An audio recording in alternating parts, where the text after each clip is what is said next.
forget how you saved me and forgave me. Lord, I won't forget turning my back on you. I have the assurance, I know that I am saved. This world can turn upside down. Call it right, don't call it wrong, right. I'm gonna stand my ground.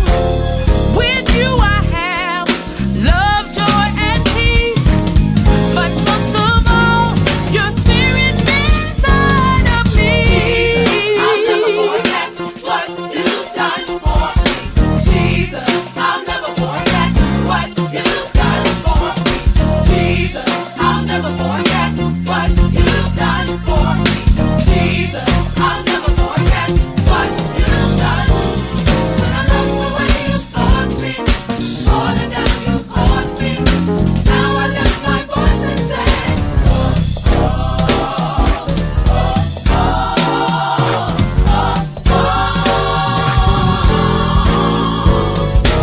Jesus, You are the great I am. You're everything I need and more. Whatever I need, I can call your name. There's power in your name. Lord, you are our Savior, our healer. Oh God, there is so much power within us. Through the Spirit of God. Chapter 5, we're going to start at verse 17.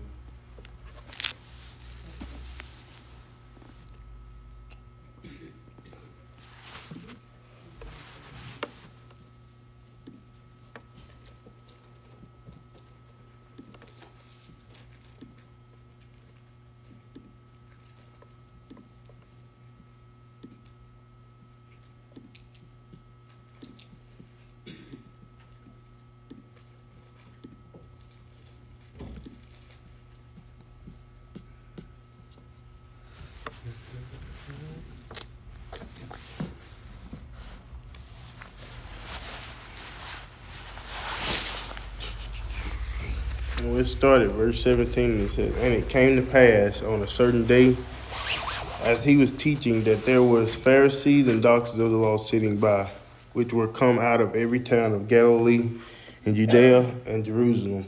And the power of the Lord was present to heal them. And behold, men brought in a bed a man which was taken with the palsy, and they sought means to bring him in and to lay him before him.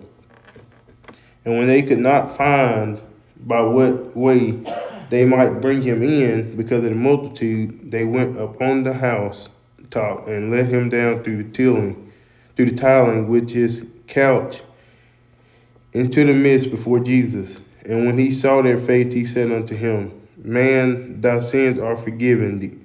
Man, thy sins are forgiven thee. And the scribes and the Pharisees began to reason, saying, Who is this which speaketh blasphemies? Who can forgive sins but God alone? But when Jesus perceived their thoughts, he answered and said unto them, What reason ye in your hearts? Whether it is easier to say thy sins be forgiven thee, or to say rise up and walk? But that ye may know that the Son of Man has power upon earth to forgive sins. He said unto the sick of the palsy, I say unto thee, arise and take up thy couch and go into thine house.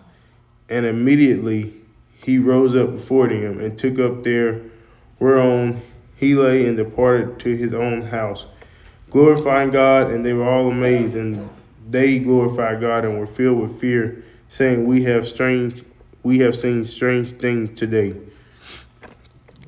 And we're going to talk about I just read that full passage, but we really our main focus is going to be on the verse 17 through 20. Because we come to a time in the world where people feel as if they cannot be really alone, be by themselves, or be, they have to have some type of, let me see how some people put it, support system. So we see God was teaching in this area, and apparently from the text it shows that this group of people come in, apparently from the text by the group of people that was blocking, that it must have been a lot of people in this area, because it says they brought them in because they was trying to figure, and when they could not find by what way they might bring them in because of the multitude.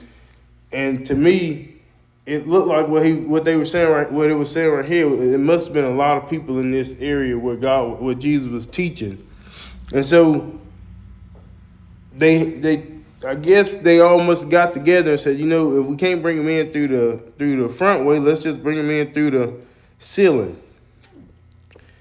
And it was because of their faith that caused God to forgive the man's sins who they were trying to bring to God. So, today we're going to be talking about be careful of your friends and your environment. That you pretty much we've been talking about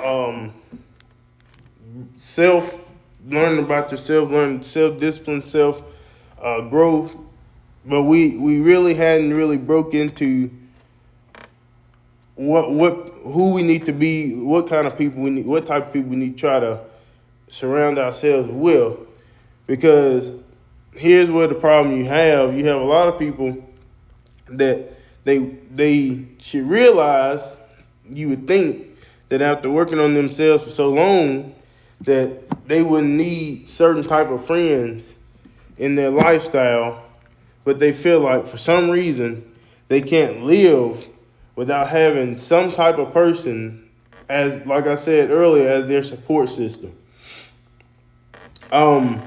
So everybody's gonna participate tonight. So everybody's gonna at least answer some questions tonight. So we're gonna be talking about the friends, the company that you keep, and so if you read the passage, these men had to care about this man with palsy so much that when they realized, okay, I can't, we're gonna have to get him, we got to get him to Jesus somehow. They knew the healer was teaching at the time. So Jesus saw and I don't know, most people say that this was his friend. We don't know it in the text because it don't tell us they were friends. Don't tell us they was acquaintances. Don't tell us anything. All it tell us is that they decided to bring him down from the tower, and Jesus said because of their faith, he had healed, he had forgiven the man's sins. So, have we ever considered somebody to be a friend, and we have seen that they are a toxic friend? So, this is something that's been stuck with me for a long time, because if you've ever realized that you have a toxic person in your life, you wonder why all the times you are you go around this person, you just feel down. Like this person just no matter what they do, they just bring you down. And you wondering why when you go around this person, they can't, instead of them bringing anything positive to you, it's always negative. They always talking about somebody. They always pointing the finger at somebody, saying it's somebody else's fault. They never take the blame for anything that goes on in their life. And if y'all are friends and y'all in the talk, they never take the blame for what's going on in your life. for what's going on in each other's lives, they always try to come up with somebody to throw the blame on, somebody to say, okay, well, it's their fault. It's their fault. We're going to blame this person this week. So to me, that is a toxic friend, because at some point, you ought to, at some points, this is how you know when you have a real friend. A real friend isn't going to baby you, but they're going to try to build you up. They realize that instead of babying you and telling you, okay, go ahead and you can cry, it's okay. And I'm not saying it's wrong to cry, but what I'm saying is it's okay to cry for so long, but after so long, you got to get up and you got to figure out what you can't stay there and be stuck in one spot. You got to get up and move on. So here's what I had wrote a couple of notes down for me. So we have to be careful who we connect with on a daily basis spiritually. Because not only do we have to be careful not to stay open, but sometimes we have to be careful that when we begin to trust people, we begin to be relaxed, and it makes us easy to succumb to attacks. So somebody may be like, what does he mean? Well, when you consider somebody a friend, you kind of grow, like, especially when it's been a friend since you in middle school or something. So you kind of grow and attach to them as if it's like, okay, I feel like I can trust this person, so I can let my guard down. I can kind of sort of just ease my troubles and stuff, and I can kind of tell them stuff, and then but you have to be careful what you tell this person, not only what you tell them, what you allow them to drop off on you. Right. Because from, I don't remember which one of our leaders said it, but we have to remember that we are not anybody's trash can. So what I mean is we're not the person that somebody needs to drop their problems off on, because what we don't realize is, like I said, when we're open, we tend to allow them to drop their problems on us, and we're wondering why we got this angry spirit out of nowhere, and we wonder why we depressed, and we were just doing good just the other day, and it's all because you allowed them to use you as a trash can. They came in, they brought their trash to you and dropped it in the trash can, and they just filled it up, and you trying to figure out how you gonna dispose of it, and we wondering why we having to come to the altar and saying, God, I don't know what's going on. I don't know why. And that's why you let this person use you as the trash can, and they are comfortable using you as the trash can because they feel as if you are especially some people see you as being the Christian of the group, or Christian, especially if you're the only Christian in the little circle. We're going to drop our problems off on her. And not realizing if you're open, like our pastor's telling us Sunday, when you're open, you got to realize if you battling spirits yourself and you getting spirits off of you, what makes you think that just because this is your friend that they won't drop their spirits off on you? Because I'm gonna tell you one thing that I sat back and noticed over time is the easiest time the devil can get you is when your guard is down.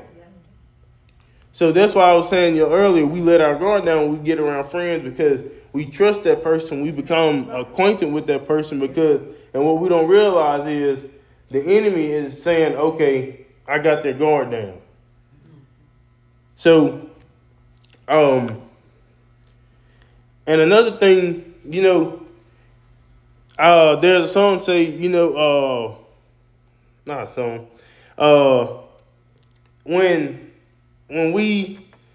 I sat back and I was looking on if anybody was if everybody saw my post on Facebook when it was like Jesus heals a man because of his friend, and it was like God spoke to me and said you can be so you don't understand what a hateful spirit come from, but just you hanging around a hateful person, that hateful spirit rubbed off on you, and you wondering why in the next couple of weeks you're looking at somebody upside their head saying they talking about you. And sometimes that person ain't studying you, but you feel as if you didn't listen to you done been around that hateful spirit, and instead of you telling this person as a friend, hey, look, you need to be like that. You really need to chill out. Or if not that, if you see that they like that, you need to start. Okay, now it's time to start packing some baggage and start getting rid of some stuff, because it's one thing. I can be your friend, but I can be your friend from a distance as well. Because like I said, if I know that you're toxic, if I know that every time I'm around you, it feels wrong. It feels like it's just something you have some type of anger about anything that somebody say to you. Can't nobody tell you. If your boss tell you, hey, I need you to do this, you get in the attitude, and if you're around that person after so long, you begin to feel like that. You begin to let that latch on, their spirit latches on to you, and you wondering why you like, now you come. I'm gonna tell you something. One thing I always tell people: it's all about who you hang around, about how you act, even on your job. And you may not know it. You may not even think about it. You hang around somebody coming late every day to work. Guess what? Eventually, you finna start coming late. They let them do it. It's that whatever that spirit that they have on them, it rubs off, or it latches on to you, and it's not necessarily trying to leave them. It's just I know they got their guard down now, because they have become I have become a trustworthy person to them. So when we go back to the text, we look at this man that was brought in, and it's like these people were saying, we know who the person we know the man that can heal him. We know the person that can heal him. So no matter what we have to do, we got to get him to Jesus. So I mean, you look at like it says, there was a lot of people in the room where where Jesus was teaching. So if I don't know if anybody's ever picked up a couch, or I don't know if it was a couch in our day, but the Bible said it was a couch, so I'm putting it in my eyes as a couch, and just like the couch in our days.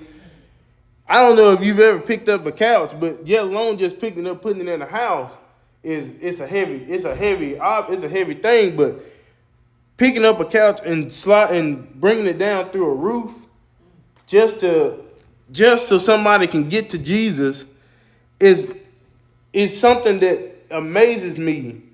And to me, I was sitting at home. I was like, God, that's the type of people I want. Because I don't even hang around people. I don't, because not only, for one, my job is a different type of job than just a normal. I have to be careful who I'm seeing around and hanging around. And not only that, it's because when I was thinking about it, I was like, just think about this. Me and my brother, we've been teaching Bible class for past about a couple of months, it's been a little minute. If I'm seen on social media teaching Bible class, but I go back and they see me around at a bar drinking, what I look like? Go ahead, Fast. It's hard to say now. It's becoming such a common thing. It is. I wanted to say something. I did want to say something now. And I ain't trying to scatter your thoughts. I hope you can hold them and go back to them. You know, when it comes to the body of Christ, it should operate out of love. You know, and you just said something to me that's really powerful. To me, it's one of our, it's like strength and stepping stone, and it's also a tool to help us to do what we're supposed to do. When you said, I don't even too much like to hang around people, because having friends and having love is two different things. And what I wanted to say, you know, I really believe they was operating out of love, you know, because like you said at first, it never indicated that they were friends, but they did what they did. This man was sick, and they wanted this man to get some help. That sounds like love. And this is what was kind of hanging in my mind. If we are called, love will call you. Love will call you to a duty, to serve a duty unto people. Love will call you that, you know. And this is what I wrote down. If we are called to serve a purpose, see, it might not look like nobody calling, but love did. You know, it said, why do we look for friends before we perfect ourselves for the call to serve the duty? Why do it's almost an assignment from Satan to disrupt your endeavor to the pursuit of your calling. Because when you go in, we look for friends. That ain't what you were called to. You're supposed to serve out of love. You know, it said, to me, or in my own opinion, this is our first slap in our own face. Almost in every situation, the very first complaint we have will be about somebody's attitude. This is a distraction. It will distract us from doing what we're supposed to do because we're not operating out of love. Because when you love God, you love the kingdom of God, you love to serve the purpose of your calling. You know, it's even from God making the world, it was a chain of command. You don't overstep your boundaries, but the thing of it is, if just for instance, if you like you're in charge of the service, and you said, Pastor Walker, you left me in charge of service. Okay, you did. I want you to take these flowers out. I'm just saying that's okay for you to say. I don't need to come in here thinking about what nobody gonna say. That's right. You know what I'm saying? I don't need to come in here looking at how nobody gonna look. My call to serve is to take these out. And a lot of time, that's what happens to us. We'll go from job to even to your house and to the church. We'll go from place to place looking for friends, and we miss our call. We don't serve our duty because we supposed to operate out of love, not out of friendship. You know, like your job. If you go in there just looking for folks, when you look for friends, you're looking for love. And you might not get it. You might not get the kind of love you're looking for because you already got the kind of love you need. All right. You got love, the love of God to operate. And that's what I just, when you said, I don't too much deal with people, to the most of us now, it'll make us look like he got the attitude. No, he don't. When he served, y'all, we kind of messed up and we kind of been out of shape. And we have fed into a lot of deceptions of Satan. And I know the Bible said, know them that labor among you. The Bible said that, but that's said for a whole different reason. Nothing ought to nothing excuse me, nothing should distract us from the love of God. See, we got to understand what that means. Loving God is something else. We was gonna get into that Okay. because I like what you said about, like, when I said I don't, and a lot of people do think, which, like Pastor said, that I might have some type of attitude. It's not that. This is how I see everything every person that I meet. If God put you in my life, that's my purpose for that point in time, to serve. And I know if we don't ever speak again, I know I did what I was supposed to do, and I moved on. And really, if you think about it, that's how Jesus did. When Jesus would go out and meet, when he would see people and he would have to heal, he operated out of love. And when you kind of, like Pastor was kind of getting into what I was gonna get to, because when you, like she said, when you operate out of love, we look, like when she said about looking for friendships. We look for friendships, but that's the support system that I was talking about earlier. We look for a support system, and a support system is like me putting concrete on the bottom of a house. Well, if I look at my support system, and my support system is somebody that I know that they are hateful, they don't care too much about going to church, they don't care about too much about really praying and let's have worship sessions together. They don't care too much about stuff like that. Well, if my foundation to a house is already kind of crooked, by the time I get ready to build on that house, what do you think is gonna happen? It's gonna fall. So that when you ask for a support system, I don't look for nobody else to be my support system. Because, and I'm gonna say this, and I'm gonna say it, and I'm gonna leave it at that. Sometimes you have to be careful if you try to make your family your support system, because not all of them are your support system. Because you may think, okay, well, they family. No, that's not the case. So, one thing that God told me when I was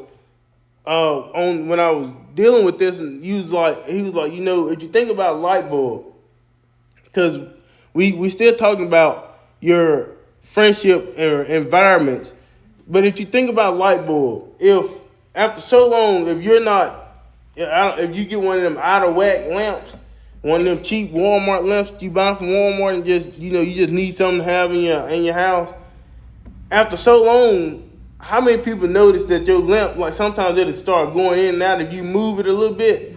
And sometimes you have to take that light bulb and you have to stick your hand under it and you have to tighten it. And God was like, think about that. Sometimes you could use somebody, you could be that light for somebody else, but after so long, if you don't keep your lamp, if you don't keep that light bulb tightened up off in there, if you don't keep that light tightened up, you're gonna become a part of the darkness because you ain't keeping yourself covered. So I was like, God, what? I was like, that it makes sense. But then he started dealing with me. He said, okay, so let's think about this. Not only is it important to watch who you hang around, but you have to also be cautious of your environments that you hang around. Because what we don't realize is, like our pastor was teaching us Sunday, the same thing. Just because y'all are friends, you may not, okay, well, I may be one of these people that just don't hang out with everybody. But I'll go out and I'll go sit at a bar or something. You still have to be careful about the environment, because of the simple fact that you don't know what spirits can be hanging around in the environment. So there's a reason why. So God was like, if you known about like most of this is back in the old days, but when they had the atomic bomb go off and they dropped the atomic bomb, there's a reason why they wouldn't let you go into that area for a long period of time without proper protection. Because even though that bomb dropped years ago, there could still be some toxic chemicals in the air that if you walk into that environment, you don't know what you could come back with. So even like with 9/11, when 9/11 happened, there was a reason why they shut the streets down for so long, or they had so many blocks blocked off, because of all the debris and residue that came down when the towers fell. So that brings that toxic environment. It's people now that were a part of 9/11, that helped out in 9/11, and they was just in that toxicity, that are still dying now because of stuff that happened years ago. So that was one thing God was like, you have to, not only you have to be careful of the friends you hang around, you have to be careful of the environment you hang around, because if you don't have that protective gear on, sometimes you can walk out there into that toxic environment thinking that, okay, I think I got this. Right. And then you may come back. Well, by the time you come to church, you got that toxic smell coming off of you. And you got that spirit that you trying to fight for a long time. You done allowed him to sneak his way back in. And like Pastor said, they come back 7 times more than what they was the first time. So he went and got some backup.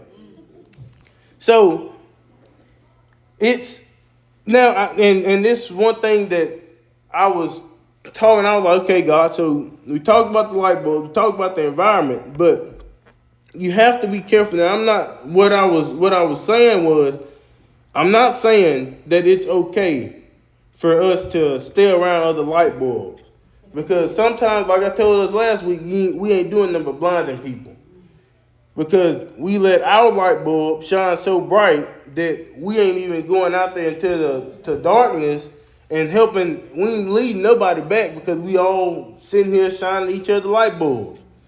So one thing that God dealt me, he said, but you have to be careful that you don't allow your light bulb to be surrounded with so much darkness that you allow your light bulb to become darkness. Because it's easy for us to say, I'm gonna let my little light shine, but when you get out there in that environment, in that toxic environment, what are you gonna do in that toxic environment? Are you going to show that, okay, well, my light can shine, but I still want to put a little bit, I can turn it down just a little bit, just to see? No, because you might as well just cut it off if you're going to turn it on. If you're going to turn it down, you might as well turn it off. But, another thing that God dealt with me on is we have to be careful who we not only gossip with, but be careful of who we tell our problems to, because sometimes people can be praying, P-R-A-Y, for you, but then they can also be praying, P-R-E-Y, on you. So if you ever have watched any type of Animal Geographic channel, if you ever watch a crocodile is not subject to attack you the very first time it see you. What it does is it stalks its prey, because what it's waiting on is a surprise attack. Because you can sit at the end you can be waiting at the end of the river or at the end of the lake, and a crocodile, you may not see him, but he see you.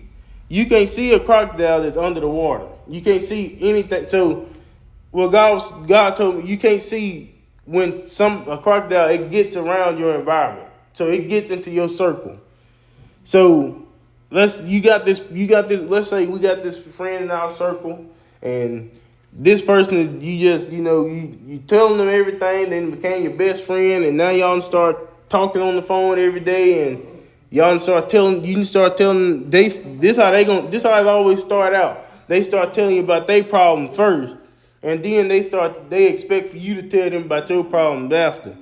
So after you start telling them about your problem, they start using those against you. And so then, when you think you finna come to the, when you at the edge of your breakthrough, and which is at the end of your river, he gonna come up out of that water and he gonna snap you and bring you back down. And you still stuck saying, God, I'm still fighting the same thing I've been fighting. And then we'll go there and we'll blame God for us putting these people in our life. And he was like, well, no, I put them there for an assignment. You chose to keep them around. What we have to realize is sometimes, like our pastor was saying, and that's why I was saying I was going to get to it. Our pastor was saying, when you operate out of love, you got a love for people, but you have to realize I got a love for people, but I have a point where I'm okay. This is how far this is going. This is as far as it's going. And if you try to bring that person in any closer, you wondering why you having problems later on down the road. That in my job field, and what I do, I have to be careful as to how much love I show at my job. And there's a reason why. Because when you show people friendship, they tend to use your friendship as, okay, what can I get from this person? What type of emotion I can get from them? What type can I get them to get me out of this situation and get me out of this situation? But what we fail to realize is the whole time we're operating out of friendship, we're not operating out of love. They begin to use us, and they begin to take things sneakily, like the Dora Explorer, snipe the little fox. They just start taking things slowly at one point in time. They take one thing, we don't realize it's gone. We at this point we put our walls down, so we don't realize it's walking away from us. So that's one thing that I was like, God, if we would just operate out of love, not operate out of friendship, because friendship gonna get you hurt. Every time friendship is gonna get you hurt. I promise you. You gonna one day find a friend that you gonna wish that they gonna show you some type of hurt, and you gonna be sitting at home crying because that person hurt you, and you gonna be like, well, I done everything for them. They don't care. That's what thieves come to do. They don't care what you done worked for. They don't mean nothing to them. And they may not steal from you physically, but they may steal from you spiritually, mentally. That's why you have to be careful. One thing that God said, He dealt with me on this, because we've seen the church going through a lot in this new year in 2024. Not the church itself, the church image. It's been going through a lot since this year has started, with a lot of different things that has been going on. And we don't have to talk about them, because we already know, we all on social media, we all know what's going on with the church image. So when are we going to begin to be that image that people can say, okay, that's the church? Because when you, like me, when you operate out of love, you know when to show them, okay, I can show you compassion, but I can show you compassion from a limit. All right. So, like I said, in my job, sometimes I have to show compassion, but I know where to draw the line at. I know where there is, okay, at this point, if you come up to me, ask me for something after I showed you a little bit of compassion, I know I showed you a little bit too much. So, I have, and don't get me wrong, I have a heart for people. I love people, but it's just one of them things where I'm careful at who and what I bring into my life. Now, especially at the age I am now, I'm too old to be worried about somebody. I'm being honest. Some of us too old to be still crying over some friends because and we too old to be carrying their spirits around as well. Because if I come to you if I come to you as this being me being showing you love, of course, I'm gonna tell you the truth. The truth is gonna hurt. I don't know who told people that this sugarcoating thing is supposed to be showing you that that's a friend. I tell people all the time, I don't want you around me if you ain't gonna tell me the truth. Because I would rather you tell me the truth about how you feel about me as a person than you tell me, oh, no, I feel like you good, you godly. No, tell me the truth.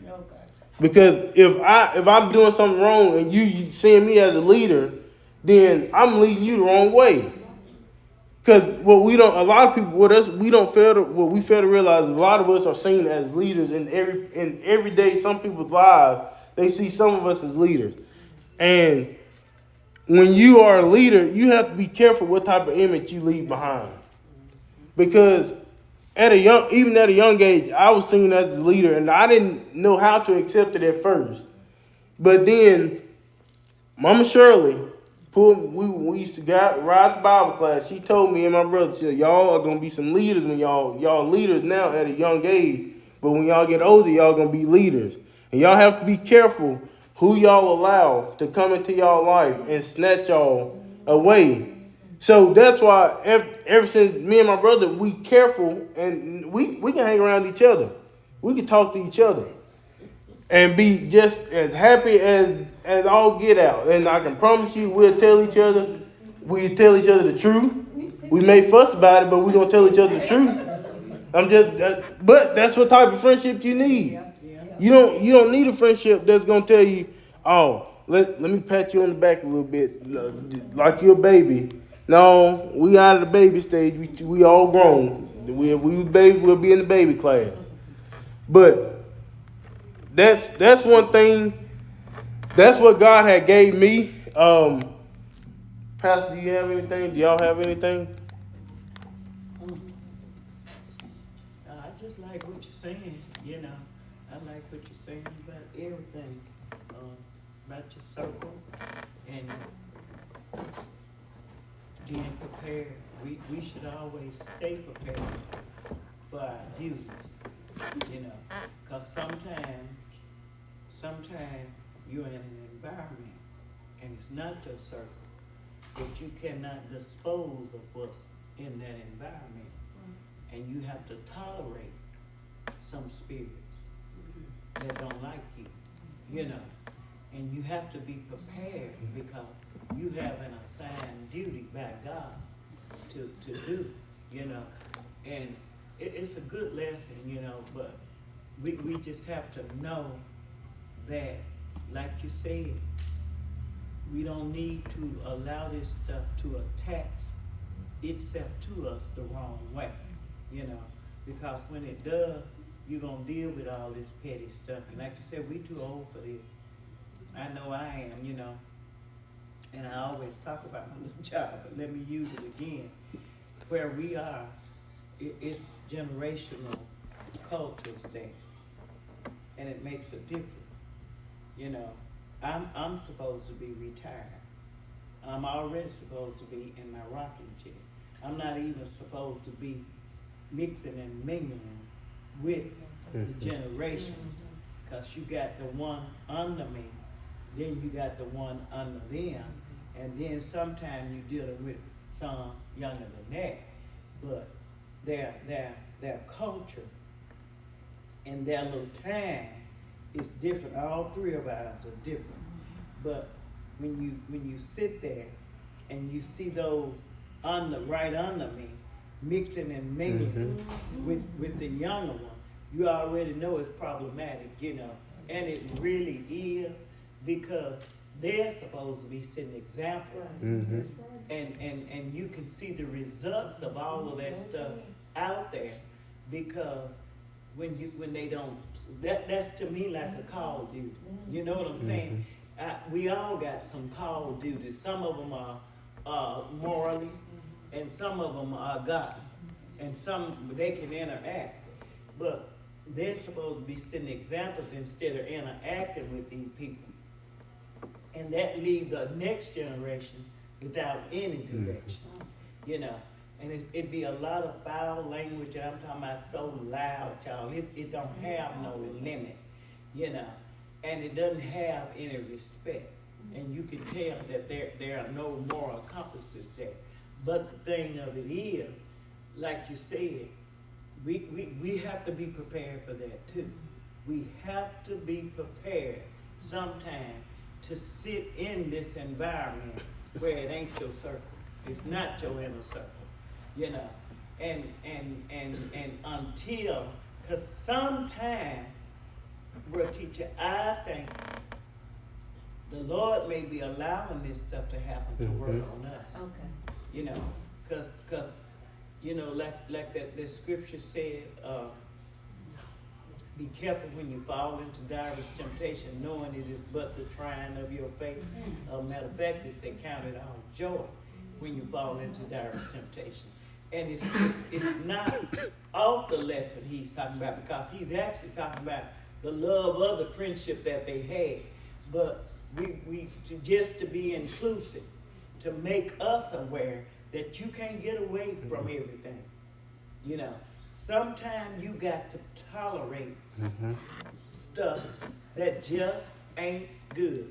Because I ain't never lived in a world where the attitudes of people are so rotten.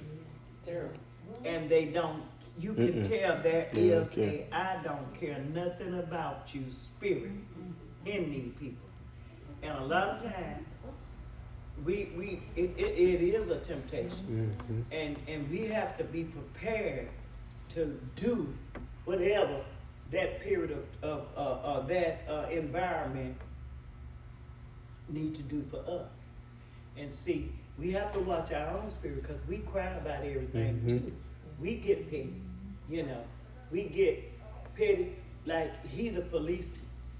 If he go on that job and he's supposed to serve, and instead of him serving, he running back to his chief or whoever and tell them everything before he move in on stuff, they're gonna pretty soon tell him, that's what we got you.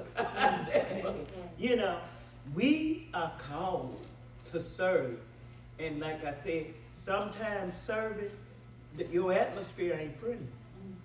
We gotta be prepared for that. And if the Lord call us, like I said, I feel like, and I really do, we have overlooked the love of God so much until the only thing we know to look for now is who like us and who don't like us, And y'all, I'm serious. Like he said, we too old for this. But we haven't been totally spiritually conditioned against it. Cause it's almost a hobby. And I went in there and I could just tell, the atmosphere, I could tell they didn't like, but why you telling that and you ain't did your duty? If the Lord say, I'm sending you here for 3 weeks, you got to be prepared to tolerate that for 3 weeks. And when you come out, we ought to be strong.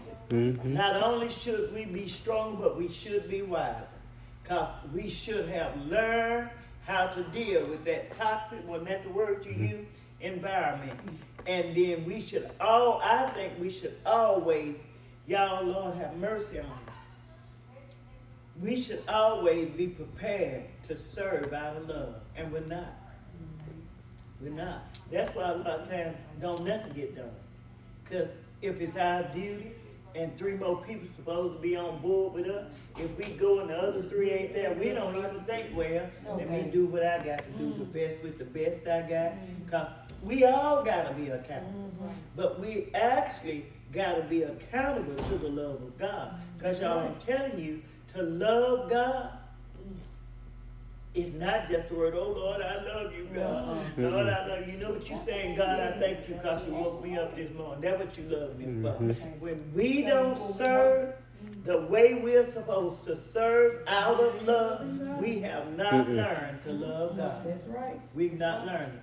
And I really do believe it. And even when the passage that he read, I don't think they had actually fully got into that place where they had explored the love of God.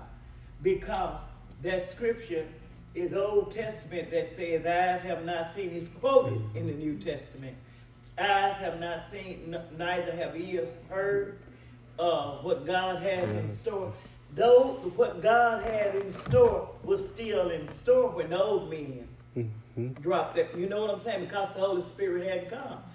When the Holy Spirit came, if you keep reading it, the instructor there said, but you have seen, and you have heard.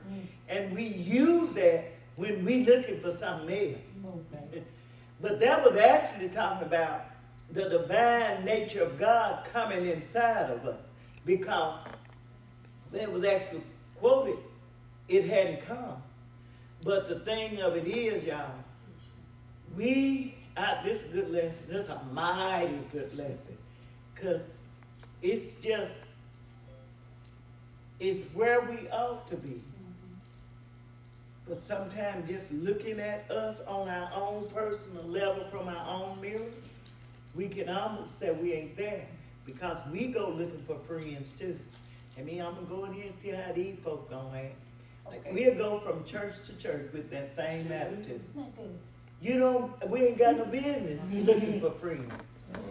That's what they we was talking about that when we was at Allen White.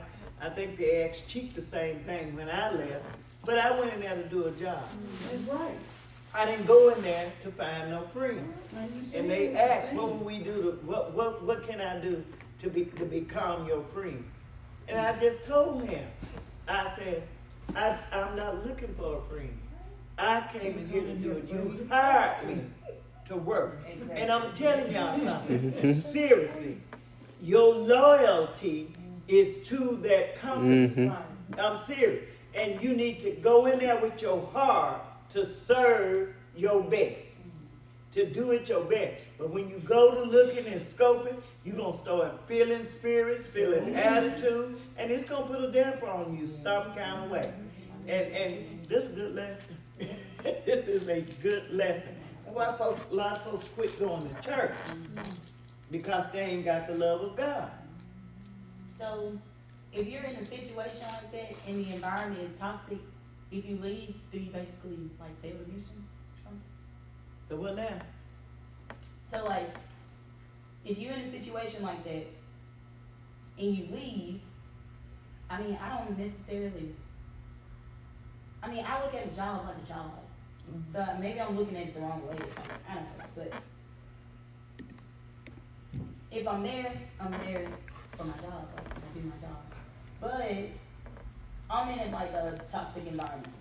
And I have a supervisor, like, she's outrageous.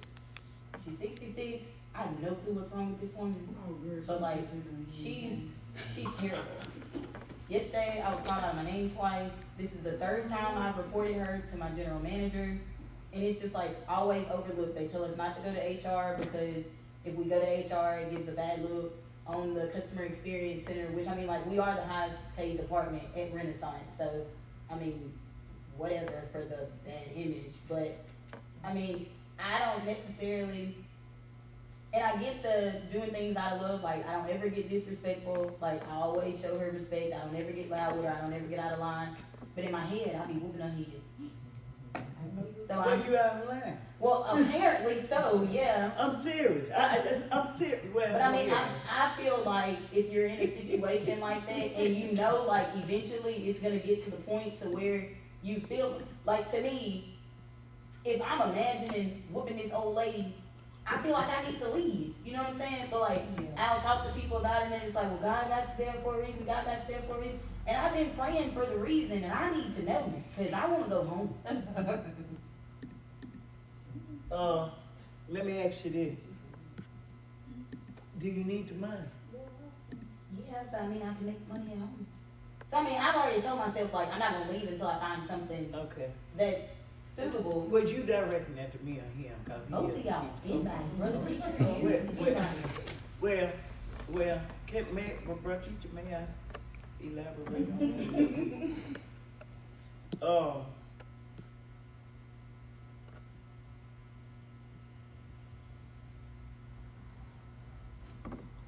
And We it's kinda all, said it's it all the already. time.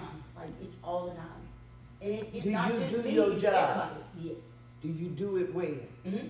And she picks at me for that. Like she nitpick just about everything that I do. Like she's Can trying to she find get you stuff on- fired? No. I mean, she can Look like try, she but good. it's not That's hard. what I'm finna say. Does it look like she's working on trying to get you fired, or that's just her attitude toward people? I mean, that's her attitude toward everybody, but it's like she just pick at me like, for a week, we're good, she's perfectly fine, and then out of nowhere, she comes with just like She weird is the stuff. bipolar, tripolar, or narcissistic, or maybe both. Well, see, I'm bipolar on papers too, but I do right. Well, see, okay, I'm gonna say this, please hear me. Bipolar is a disorder. It's not a sickness. Mm-mm. Now, they may tell you it is, Mm-hmm. but I went on that because as a Christian, the Spirit of God need to monitor that. Cause see,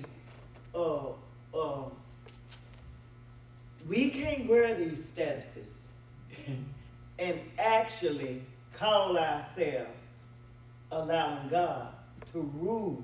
Cause that's what he come in us for, to rule. And not only to rule, but he's supposed to be on exhibit. Now, bipolar is a disorder. At some point, you need to kill the life of that. And I'm just being honest with you. Now, maybe you're there to work your bipolarism out. Now, you right about what you're saying. Yeah, because if we listen to the doctors, Okay. they will medicate you till you go in your grave for something that ain't going nowhere. Because it's the attitude. And we will feast on the struggle.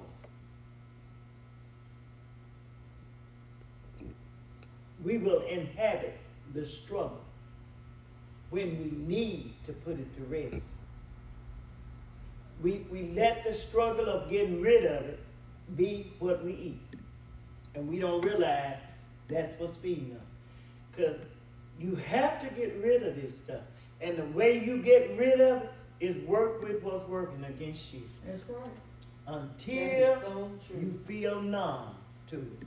That's right. I'm not playing. That is true.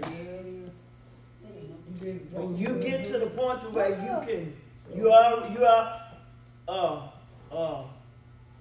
the scripture said, for as much as Christ has suffered in the flesh, arm yourself. You already know the woman got a problem, right? But you supposed to be armed, and you know what it means to be armed? You got a weapon already that attacks and protects. It's gonna attack that, and it's gonna protect you. And see, we are supposed to be overcomers. But we can't be overcoming all our life and go to heaven. You know what I'm saying? We can't achieve if it's a big tree log in our path, and every day we tell ourselves, I gotta try to get over this tree. I gotta try to get over it. Well, what you need is on the other side. If you don't get to the other side, you've not overcome the tree. So it still may be there. I'm not telling you not to leave if you find something better, but I'm gonna tell you don't be defeated by something that's gonna cause you to lessen yourself and not overcome your issue. Because the real issue The woman might be a mirror,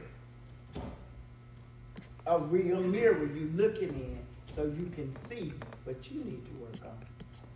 Cause if she can't fire you and she ain't hitting you, you know, cause I'm telling y'all, I have heard one just deliberately talking about me where I was, God preacher, y'all and God be my witness, I ain't stupid.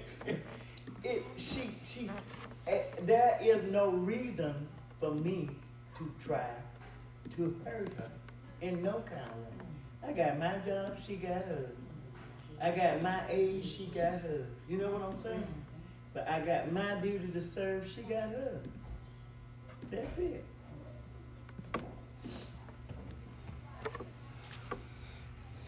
I understand where you coming from. I was in an environment like that, but one thing that I did when I was in that environment is before I made any movement, I went to God first.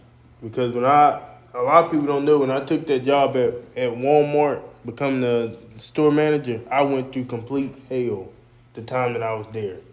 And it wasn't because I wasn't doing my job. It was the fact that, and even the store manager and what was bad about it is even the store manager told me if he had knew I was the age that I was, he would have never hired me.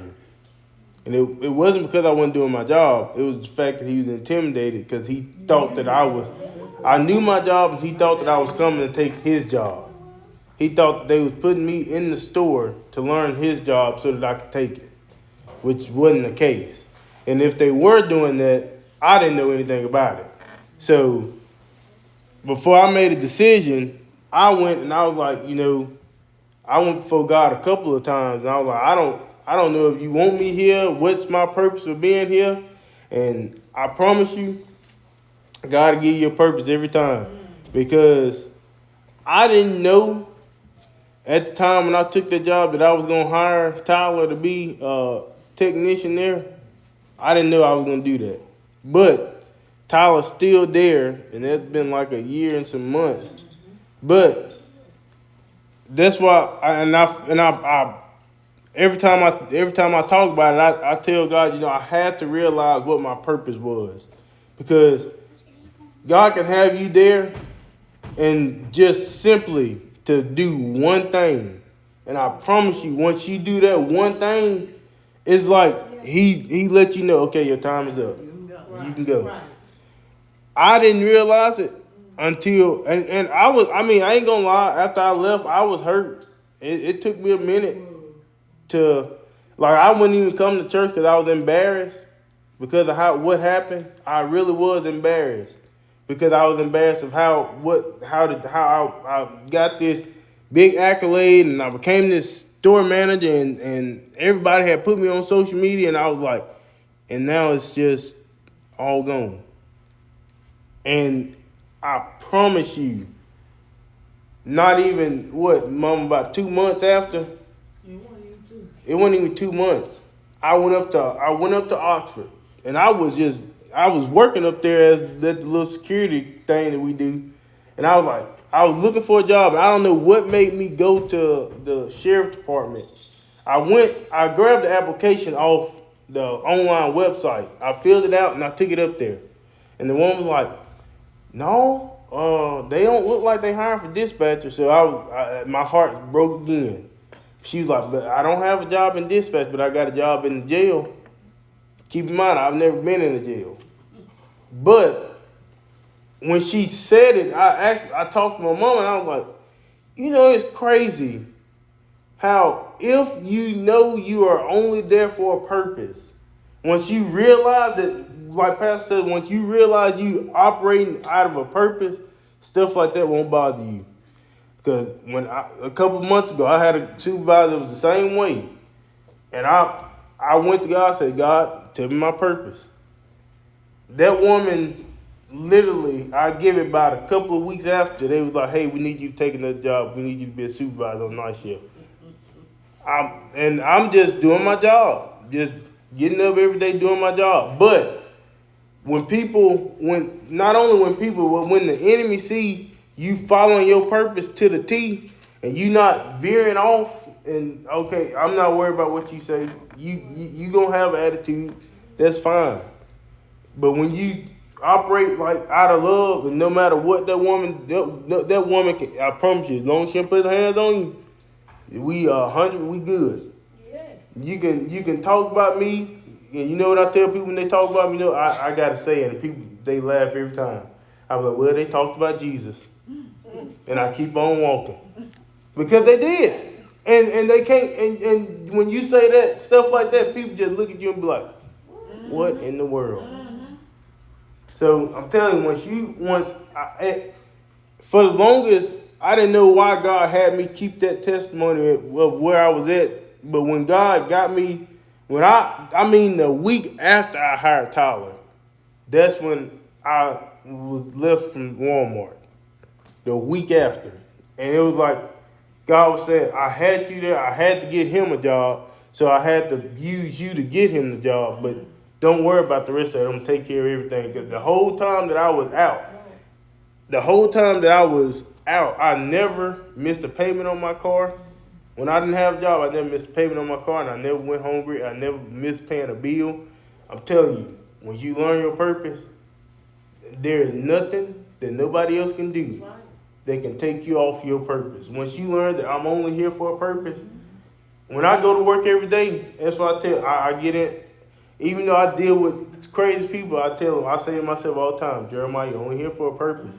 You have to realize, once your purpose is up, God gonna move you somewhere else. And that's why I tell people, don't ever get stagnated at a spot, because I'm telling you, when you're there for a purpose, God gonna hold you there until he get what he wants you to get done. And you probably won't ever speak. I ain't spoke to them people since I left. I done went in the store, seen them, but then they recognize me. We'll say, hey, how you doing? But it ain't nothing like, oh, you, because God was like, I only had you there for a purpose. You was there, you did your purpose, and you gone. But the kids are in here, Diamond, y'all got anything